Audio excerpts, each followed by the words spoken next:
Alors nous sommes le samedi 24 juin 2017, nous sommes à Pin-Rolland, dans le Var, à côté de Saint-Mandrier. J'ai quelqu'un à côté de moi, je vais lui demander de se présenter. Bonjour.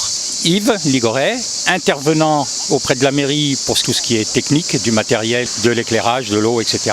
Je fais partie de l'association Te Ao Manawa Maoe et aujourd'hui nous faisons 3 jours sous l'appellation Motunui, dont une partie est en stand, une partie en restauration et une partie assez importante pour une association caritative avec de l'initiation à la pirogue.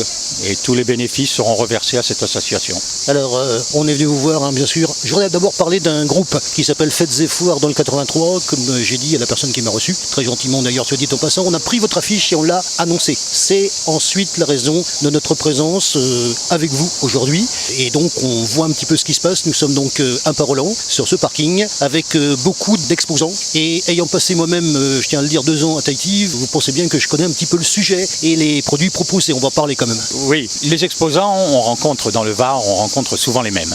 Tout ce qui est perles, artisanat local, on retrouve les mêmes. Je connais bien l'artisanat local aussi puisque j'ai la chance d'aller tous les ans en Polynésie. Et ici, on a actuellement une vingtaine d'exposants.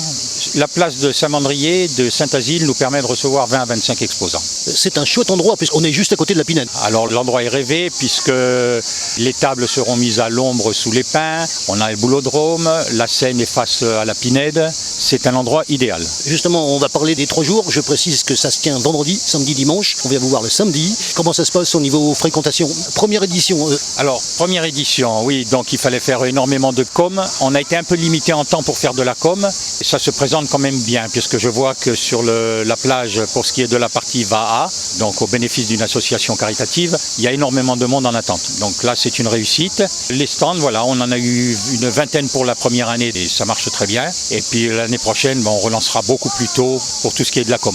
On va quand même parler de l'endroit où nous sommes, donc à Pin-Rolland, et dans cet endroit, est-ce qu'il se passe des choses justement l'été? Alors sur Pin-Rolland, le village de Saint-Mandrier est en 2 parties. On a une partie village, de l'autre côté avec le port, où il y a aussi beaucoup d'animations tahitiennes, et une partie Pin-Rolland, on est séparé par une colline, et la partie Pin-Rolland, où on essaye d'équilibrer tout ce qui est manifestation d'un côté et de l'autre, pour qu'il n'y ait pas une partie du village qui soit plus lésée que l'autre. On arrive quand même sur la saison d'été, on va quand même en parler, on est dans un endroit assez sympathique avec les plages, avec le cadre, c'est un chouette cadre.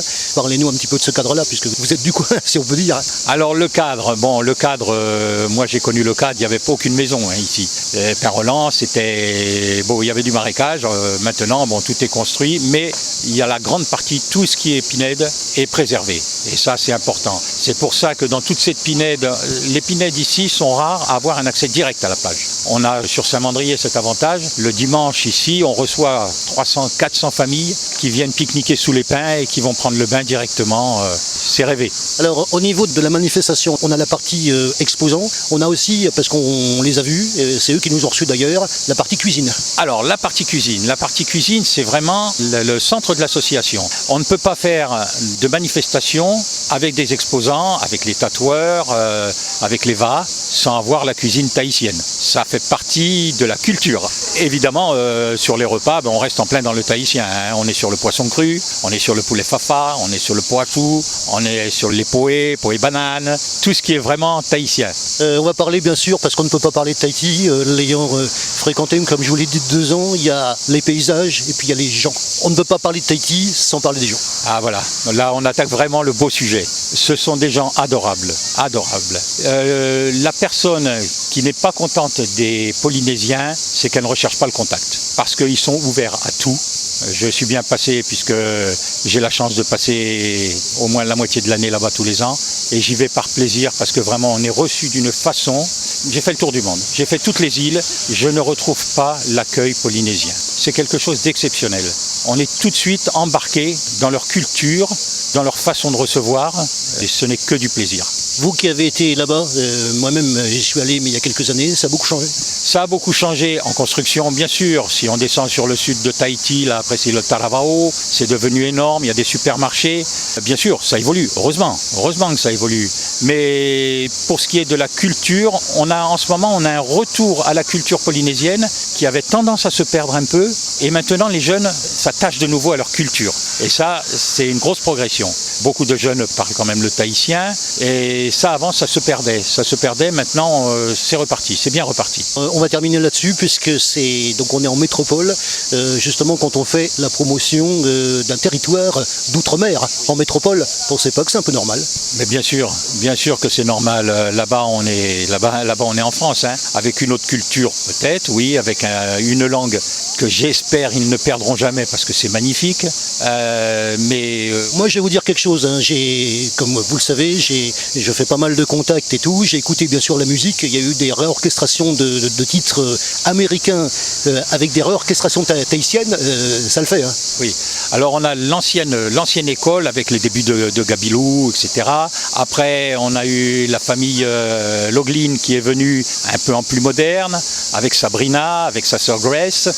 Oui, bien sûr, il y a une progression en tout ce qui est acoustique. Hein. On se met évidemment à l'électronique. La musique reste tahitienne, on la reconnaît entre autres. Ouais. On va parler de la partie Va, que j'ai pas encore été voir au moment où je fais l'interview. La partie Va, vous pouvez nous en dire quelques mots puisqu'on a la plage juste à côté? Alors la partie Va, là actuellement nous avons 2 pirogues, des Va, ce sont des V6, c'est-à-dire à 6 personnes, 6 rameurs.